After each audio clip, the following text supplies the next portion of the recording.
Good morning, everybody. What an awesome day in Pittsburgh today. It's so beautiful out. You got an extra hour's sleep. Everybody's in a good mood. It's a wonderful day. What you just saw there was a highlight of something we're going to do in 2 weeks. We have this initiative at Allison Park Church where all 6 of our locations join together to give to projects that are local and yet beyond local, that impact the world in significant ways, and we call this Kingdom Builders. And our goal this year was to be able to give away $1.2 million to these various causes and projects. And we are now into November. It's hard to believe, but here we are in November. And to date, we have raised just a little past $800,000. Isn't that awesome? And we've been giving that throughout the year. There are 3 big projects that remain. We want to start a campus in prison here in the state of Pennsylvania, the water well project in Tanzania that you saw information about, and then working with the Daughter Project, which it has homes, restoration homes for those caught in human trafficking. And we'll be giving towards those 3 things throughout the end of the year especially. And then 2 weeks from now is our miracle offering day because we got a miracle. We still need to raise $400,000 approximately. And so, 2 weeks from now, we just ask everybody to consider giving something. And we're all going to give in faith and say, God, as we give to these things, we're believing you're going to help us to reach that goal. So that's what we're going to do together in that particular vein. Now, I want to welcome all the campuses, so those joining us in the various locations. We are connected together in a lot of ways. Technology connects us, and but also we're connected by one heart and one vision and one passion, and we realize the presence of God is not limited by where we're sitting today. And back on August 11th, I started the service. Pastor Greg Jacobs from the Butler campus had texted me and said, I want you to give a shout out to everybody, all 6 campuses, for Heather Reynolds, who is one of our serve team members. And he said she showed up today. She has kidney stones. She's in pain, but she's here to do set up, tear down, which is an amazing thing. And so I kind of gave props to Heather, and we celebrated her faithfulness. And then I said, let's all pray for her. So all 6 campuses, we joined together and prayed for Heather. And here's what she writes. She said, when you prayed for me, the power of God came into my body that day, and it was spoken over me, I think by someone nearby who was praying there in Butler, that I would not need the surgery and that God would dissolve the kidney stone away. And I believe he did just that. I had no more pain at all from that day. So she went pain-free for a little while. And then October, she had more problems, and they diagnosed her with several kidney stones, and they scheduled her for surgery. So just a couple of weeks ago, Heather writes this, I go into the operating room completely peaceful, knowing that God has complete control, and that his word will not go out and return to him void. The anesthesiologist puts the medicine in my IV, and I go to sleep. When I wake up, I find that the kidney stone is also gone. The urologist scoped up and down multiple times and couldn't find it. He was searching for an explanation for what happened. I knew God had done what he had promised. This kidney stone had also dissolved and left my body. I didn't have to endure the pain of passing it through my body. God is so good. Praise his holy name. Isn't that awesome? Yeah. And then she adds, I used to struggle with my faith. Today I believe in the living God, capital L, capital G. I place my complete trust in my Lord and Savior, Jesus Christ.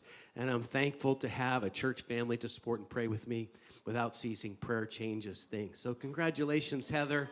That's an awesome thing. And to all of our locations, everybody, in Ohio River, in Deer Lakes, in Butler, and Mount Nebo, Northside, Hampton, if you're joining us online, we believe that prayer is not limited to one space, right? That we can be joined together in heart. And so we're happy about that. Before we get into the message today, turn to your neighbor and just tell him, you look better with an extra hour's sleep. Just tell him that. Just be honest. Come on now. Yeah.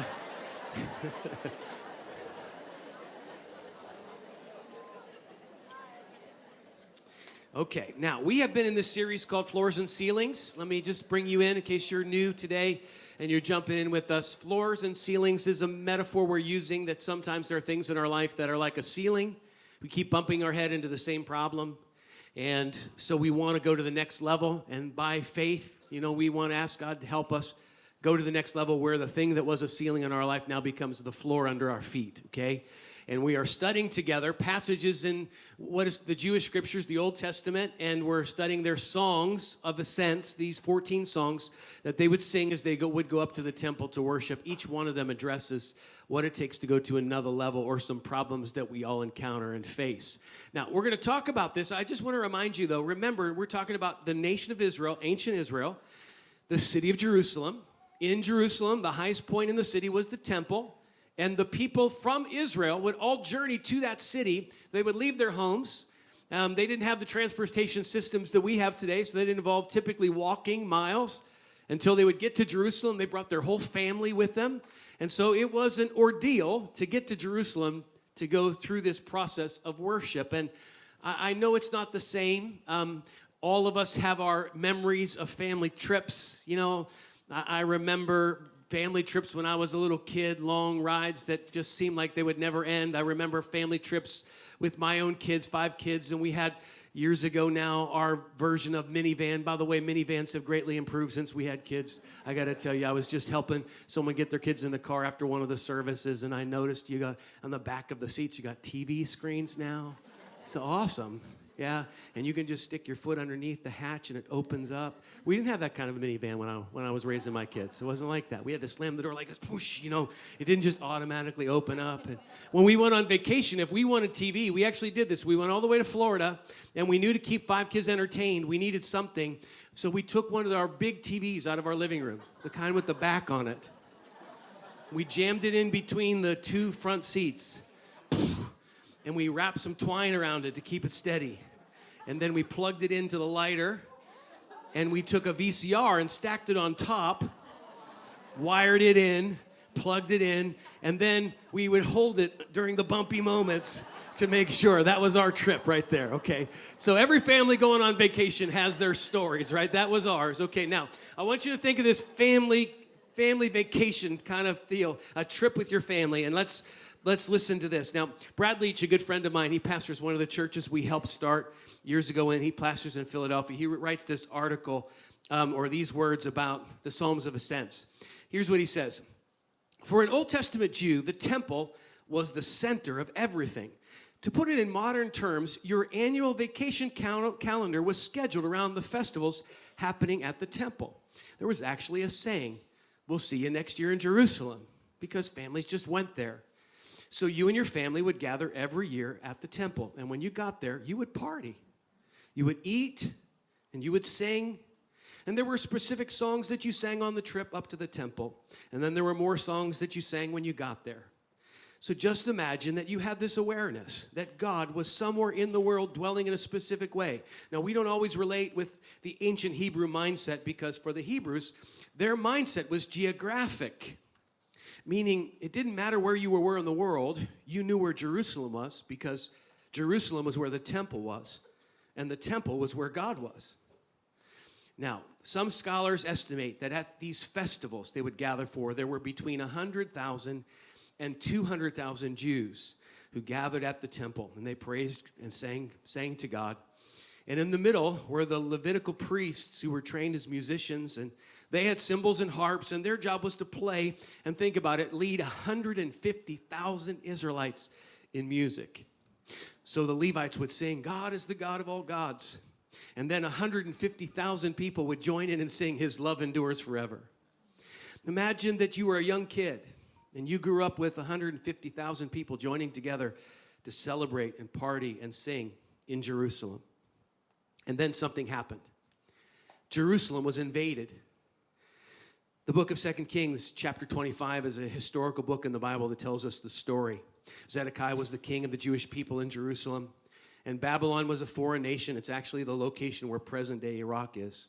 And it was led by a king named Nebuchadnezzar, and Babylon attacked Israel, laid siege to the city of Jerusalem so that no supplies could get in or out. And after more than 4 months of siege, the famine grew so severe that the book of Lamentations makes reference to the fact that some mothers wondered if they were going to have to eat their kids. Now, after weakening the Jewish resistance by creating the famine, eventually the Babylonian army finally broke through the city walls, and when they did, the whole army of Israel ran away during the night. It was a bad situation. And to make matters worse, the Babylonians captured Zedekiah. He was the king of Israel as he was trying to escape. Furthermore, as a king, you were supposed to establish a lineage. That was your legacy. One of the highest marks of honor was if many years after your death as king, your descendants continued to rule. So keeping your kids alive and preparing them to rule was essential to your reputation and legacy. But according to verse 7, they also took the sons of Zedekiah captive and killed them right before the king's eyes. And they cut out Zedekiah's eyes, so the last thing he saw was the death of his sons. So imagine you're a Jew living in Jerusalem during the siege. The famine is so bad that people are considering cannibalism. Your soldiers have run away. Your king's sons are dead, and your king himself has been taken prisoner. Here's what happened. After taking Zedekiah away, the Babylonians gathered the Hebrews in the city and took them hundreds of miles away to Babylon. And then they leveled the city, and adding insult to injury, they leveled the temple. And so now here they are living in this foreign land. They have watched the destruction of what was the centerpiece of their spiritual life and their national life, what the place that they had gone to year after year and had these parties and celebrations and worship services now was in devastation and on fire, and they're carried away to the land of Babylon.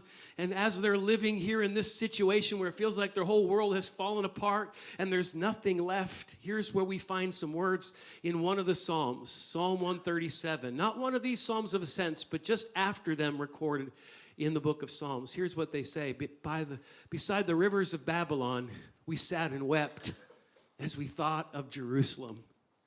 We remembered the wonderful days we had, right? The beautiful moments we celebrated there.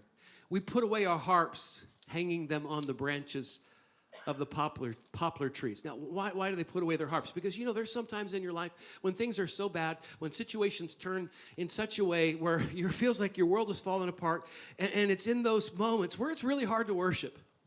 It's in those difficult moments, it's in those devastating moments when it's really hard to continue to sing those songs. We have them recorded for us, but something inside of us just wants to say, not right now. I just can't do this. My life's just filled with the grief of the current circumstance. And Psalm 137, though, goes on to say in the next verse, for our captors demanded a song from us, and our tormentors insisted on a joyful hymn. Their captors said, sing us one of those songs of Jerusalem. And they mocked them. But how can we sing of the songs of the Lord while in a pagan land? Now, this takes us into a very deep place, I got to tell you right from the beginning, because there's moments in our life when we are stuck in between a problem that we're encountering that seems to be impossible and the breakthrough that we're believing God for. Our world is falling apart. We never thought it would happen like this. We never thought that person would act like this. We never thought the problem would last this long. And here we are in the midst of it all. And sometimes the powers of darkness can mock us in those moments when we're really down and say to us, this is kind of the context. It's almost like the devil saying, yeah, go ahead and sing that song, Great is Thy Faithfulness Now. Go ahead. Why don't you go ahead and sing? I've seen you move. You move the mountains, and I believe you can do it. Sing it now in the middle of this moment, in the middle of this problem. Some songs are hard to sing in certain moments in your life.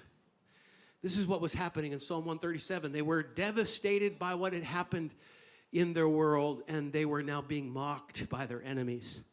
And they wondered, will God ever do for us what we are believing for? Will we ever get back to Jerusalem? Will we ever walk up that mountain and sing again? Will we ever have these parties where we're able to celebrate the faithfulness of God, or will we always be stuck here in captivity? And 7 decades pass. If you know the history of the people of Israel, they were there for 70 years. And finally, God sovereignly brings them back to the land of Israel. The book of Nehemiah in the Old Testament's about how they rebuilt the city walls so they could be protected. And the book of Ezra is all about how they rebuilt the temple. And now here they are back in Jerusalem. Think of it now. Fast forward from the moment of captivity to now the moment of restoration. Can you imagine what it would have been like to be one of the Jews who've inherited the legacy now? Their temple's been rebuilt, and now they are the first to walk up the mountain of where the temple was and sing these 14 songs, which were their liturgy. Can you imagine? This hasn't been done for 70 years. Now they've watched God restore to them what they thought would never be restored. And as they walk up these steps into the presence of God, they sing this one. Psalm 126, I'm sure was written right at this time of restoration. And here's what they sang, verse 1. When the Lord brought his exiles back to Jerusalem, it was like a dream. We never thought we'd be here. Look at the breakthrough we've encountered. Our temple is back. Our city is back. And God has answered our prayers. This is what they exclaimed. We were filled with laughter, and we sang for joy. And the other nations, even our enemies around us, said what amazing things the Lord has done for them. Now, when we think about going to the next level, this is what we envision. This is what we picture. God, one day, we are believing for such breakthrough in our life that there will be a moment when the stuff we think maybe could never happen, we watch you step in and do because you are a God of the impossible. And when that moment happens and we receive the answer to prayers we've been praying for a long time, we're going to be just like these folks. We're going to say, this is like a dream. It's like a fantasy. I can't believe they came back to God. I can't believe this relationship was restored. I can't believe this breakthrough miracle happened in my finances. I can't believe I experienced that healing. There are some things that if God did it would be so mind-blowing for us. We would be saying, we're filled with laughter, and we just sing for joy because we're beside ourselves, watching how God has stepped in and answers our prayers. Now, a couple weeks ago when we started this series on the Psalms of Ascents, I asked you this question. I said, if you're going to go to the next level in your life, you got to know what you want. Do you remember when I asked you that? If God was going to give you anything, what would you ask for? What is it that you want? And if you don't know what you want, sometimes it all starts right there.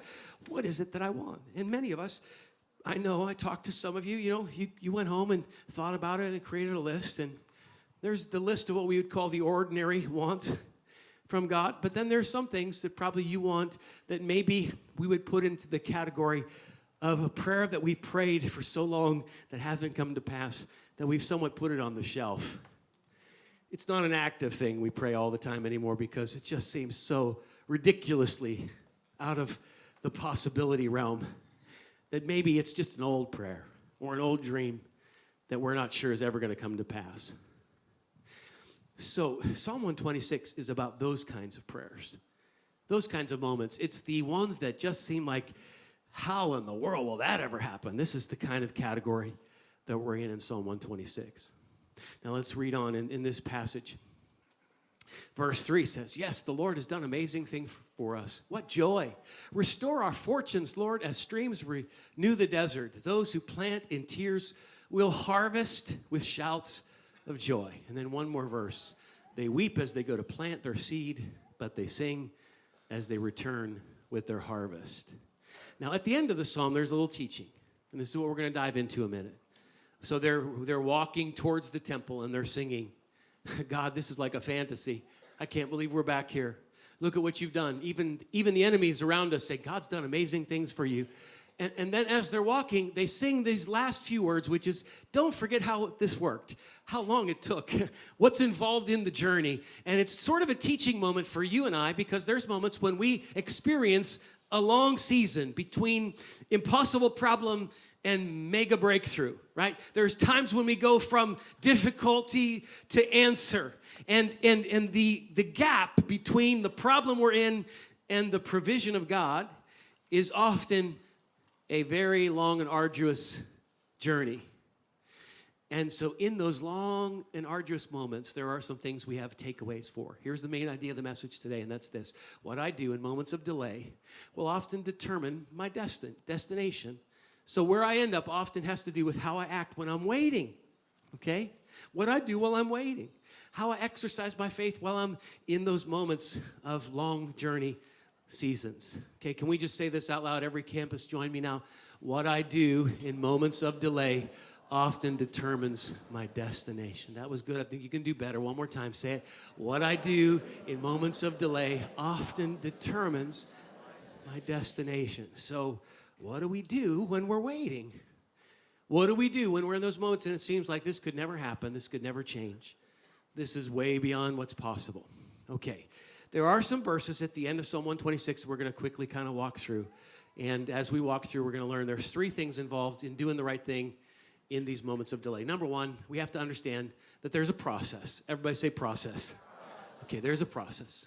The process involves a couple of things. You might have noticed there, those who sow in tears will reap.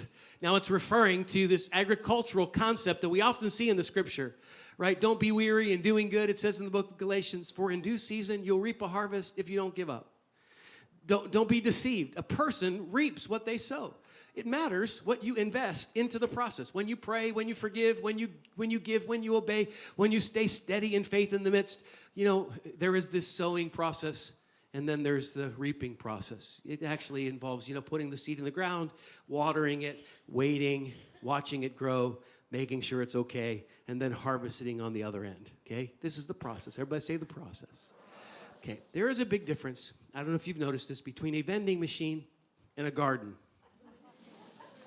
Let me describe. Let's start with vending machine. Vending machines now, I know, are a little bit different than when I used to use them a lot in my college dorm. Now they take credit cards. But back in the day, they did not. And so right at the end of the hall, we had a vending machine. And here's how I would use it. I don't know if universities have more hours for cafeteria, but at 6:30, dinner was over. There was nothing to eat until the next morning. And so, if you're hungry in the dorm at night, you had a couple of choices. You could find the guy who just received a care package from his mama and raid his room, or you go to the vending machine. And sometimes, I didn't have a lot of money, so I'd be searching underneath furniture to see if I could find a nickel or a quarter somewhere, and you're doing this number, trying to pull it out, and then finally you get 50 cents, and you take it over to the vending machine, and I would stand in front of that vending machine. What do I want? Do I want Cheez-Its? Or one of these honey buns, right? I think I'm gonna go for honey bun. So you pop that coins in there, and you press A4, and the claw starts to move, And then what happens often? You know what happens, right? It gets stuck. Oh, that's the worst. Now there was a little deal posted on the outside of our vending machine. Do not shake this machine. None of us obeyed this rule. Because there is an expectation of a vending machine, and that is that it delivers immediate results. So when that honey bun would get stuck on the hook, you would call your friends. And we would just shake that thing until it fell. You know what I'm saying right there. And so because, look, there is an expectation that a vending machine delivers immediate results. And if it doesn't, you get mad at it, don't you? Now, nobody gets angry with their garden. No one goes out and says, I planted this seed a few minutes ago and there are no tomatoes.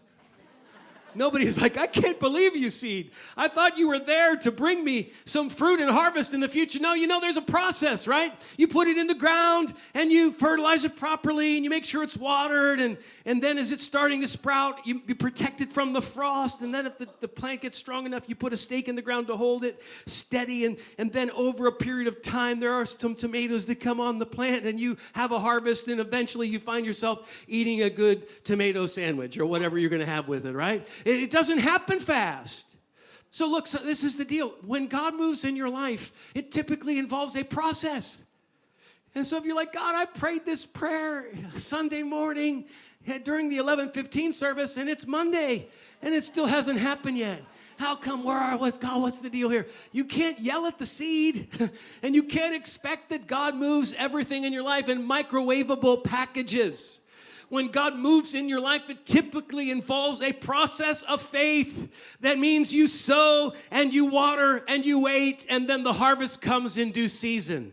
This is just the way that it works. And when you're in a journey with God, if you somehow think that God should be delivering more like a vending machine, you're going to be frustrated with him all the time. So the psalmist saying, don't forget how this worked. It was 7 decades.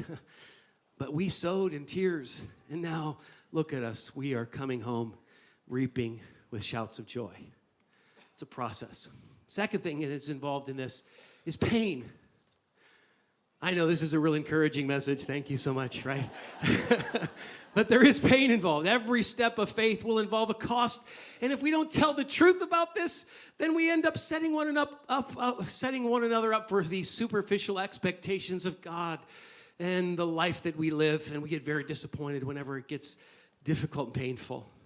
But remember what it says as we were reading along. Let's put the verse up on the screen. It says, yes, the Lord has done these amazing things for us, What joy. Restore our fortunes, Lord, as streams renew the desert. And then it says this, notice, those who plant in tears will reap a harvest with shouts of joy. Sow in tears, sow in tears. This means they're weeping as they're sowing their seed. Now, what's this about? Why were they crying as they were planting their seed? Well, we understand the context of Babylon. Yeah, we know they were in captivity. We know they had lost a lot. But there is something about this process of agriculture that I think is good to learn too, and that is, okay, so ancient Israel, ancient agriculture, whatever they harvested with their grain had two purposes. One, they ate it. They cooked their bread with it. They made their meals with it. They ate part of the harvest. And then the second was, it was future seed stored away for the next planting season. So they would ration it. They would say, this is the part we eat, and this is the part that we sow. And if they didn't have enough of a harvest, when they would get towards the end of the winter and towards the planting season, they would start to run out of the eat seed, but they still had the plant seed. And there was always a choice. How much do we dip into our future harvest to satisfy our hunger for today? So can you imagine having a 5, 6-year-old boy or girl and saying to you every day, Mommy, I'm hungry. Can I have more? And you say, I'm sorry, honey. This is all we have for today. And they look and they say, but I see right there, there's a whole lot more seed. And you have to say to them, look, we can't eat that seed because that's for the planting so that next year we have enough. So there is a certain degree, can you see they have their seeds and they're hungry and they're sowing into the future. Because listen, if you ever stop sowing seed, you will stop having a harvest. God's work doesn't just appear in your life. It often comes because you've invested something that you're eventually going to reap from him. So we sow in tears. And then there's another verse. Let's put that back up on the screen. It says, the Lord, restore our fortunes, Lord, as streams renew the desert. I think maybe another way we could interpret the tears and the weeping is because they were in a desert place. They were in a dry moment, right? So they're sowing seed into a barren land. And they're wondering, what good is this? I mean, come on, look, there's no water here. If we sow the seed into this ground, nothing's ever going to change. Which is a great picture of how we feel when we're in a long journey and we've been waiting for a long time. Because sometimes you've prayed that prayer so often, you've sung that song so often, you walked in faith so often, you're like, what good is this? Why would I pray this one more time? Why would I sing this one more time? Why would I declare this one more time? It hasn't been working for me. I'm not sure I want to keep on sowing seed into that same dry ground. But here's what it says, like streams in the desert place. Let me tell you how streams in the desert work. My wife and I, the first time we went to Israel, went to the Judean desert, which is just south of where Jerusalem is. It's the most dusty, barren place you can ever imagine. It's hot. It's just completely dry. Dust clouds every time the wind blows. No water to speak of anywhere you can look. But then there were these crevices coming down the hillside. And the guide said, you got to make sure, if you live out here, he said, to watch those crevices because when it rains up north, the water collects, and then all of a sudden, he said, very rarely does it rain in the desert, but the way this place gets water is that when it rains up north, all of a sudden, it begins to collect and roll downhill, and it comes with a rush of such immediate force that if you're standing in its path, it will sweep you away. So here's the deal. Often, whenever God steps in to renew streams in the desert, he does it in a moment.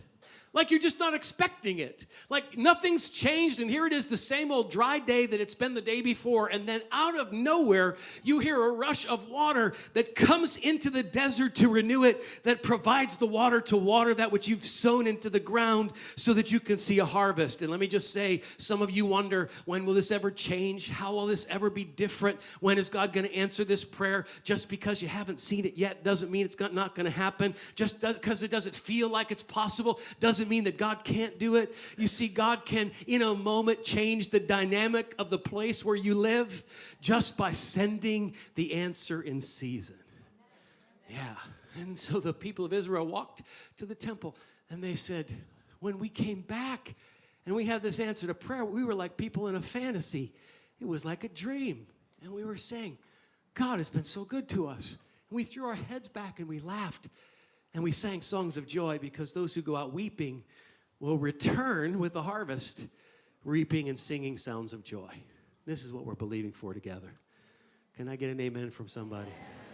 Do you know, if you expect that everything in your life with God shows up in microwavable packaging, and you think that, it should be more immediate, if God were to give you that, and you were always to get immediate answers, you would sort of grow up spiritually to be a bit soft. I know that was very direct, forgive me, but it's true. Because, it's the rigors of the process and the faith in the midst of the pain that makes us strong. And this gives us the third idea. Involved in the delay moments is a process that involves pain. And number 3, perseverance. You can't quit. Part of the reason, the whole thing, I got through this whole message today, taught through Psalm 126 to tell you this. Don't quit. Don't give up. You're believing for something? Hey, look, God is faithful to do what he promised. And if you keep on sowing and standing in faith, even though you're waiting, God is a God that will fulfill what he's spoken to your life. So look, don't give up. Galatians says, again, chapter 6, don't be weary in doing good, for you will reap a harvest if you don't quit. So I'm telling you today, Allison Park Church, don't quit. Keep believing. Stand in there. Keep on sowing your seed. Keep on praying that prayer. Keep on singing that song of worship, because God has a breakthrough on the way. And in the dry season and in delay moments, you can very easily get discouraged. And if you quit in the midst, you might miss that which God has been preparing for you all along. So don't be soft. Stand and be strong. And don't give up, because God has a purpose for your life. Persevere, persevere. That's number 3, persevere. We got to stay with it until the end. Now, I've told this story many times before, but it just fits so well here. I'll just give you one last picture. I had a friend named Dave. In high school, we went to the same youth group, but different high schools. He was incredible at track. He ran the 400 meters, and he and another guy were the best 2 in the city of Pittsburgh. And it was the championships, WPIL championships back in the day. And he and this guy who was his arch rival, one would win one, and then the other would win the next. And this was the final time they would race, senior year. And so the gun goes off, and they start the race. And Dave's rival was out in front of him. And they go around the second turn, even more distance between him and Dave. Around the third turn, it looks like for sure he's going to lose this race. And he's bummed out. He's discouraged about it. So as they're in the home stretch, and he sees his rival get about ready to cross the finish line, he decides, what's the use? I don't want to finish second. And he just walked off the track. And as he was walking off the track, the guy that was in front of him stumbled and fell. If he had just kept running, he'd have won. Instead, the guy in third place won. All because at the moment of decision, he walked off the track. So what's this message about? Don't quit. Don't quit on God. He's not quitting on you. He has a plan for you. He's going to fulfill his purpose for you. Remember, you're in a journey. It involves some pain and perseverance, but there's a process. If you keep your eyes on the prize, there'll be a moment when you're walking up to worship and you'll be like, this is like a dream. I can't believe this actually finally happened. This is the vision that we have. Let's bow for prayer today. Would you just bow with me across this place? I want to pray for you. God, I just pray that for those who have weary hearts and souls, those who've been in a long battle, those who've been waiting and waiting and waiting, praying, sowing, I pray that the verses that are in this passage would be an encouragement to hearts to not give up, to not quit, to believe that in due season, we will reap a harvest. If we sow in tears, we will return carrying our harvest, and we will sing with songs of joy. Give us that strength today. In Jesus' name. I want us to pray right now. What we do often at the end of the service is pray to open our hearts to God and to ask Jesus to do what only he can do. So would you just put your hand on your chest right now? And I'll just ask everybody, if you trust me to pray, lead you in prayer, just pray like this. Say, God, I thank you that you love me, you believe in me, you have a plan for me. I ask you now, come into my life. And through your death on the cross, forgive my sin, Jesus. Cleanse my life. Make me right with God. And just like you rose from the dead, give me new life today and a fresh start. In Jesus' name, amen. Amen. That's awesome.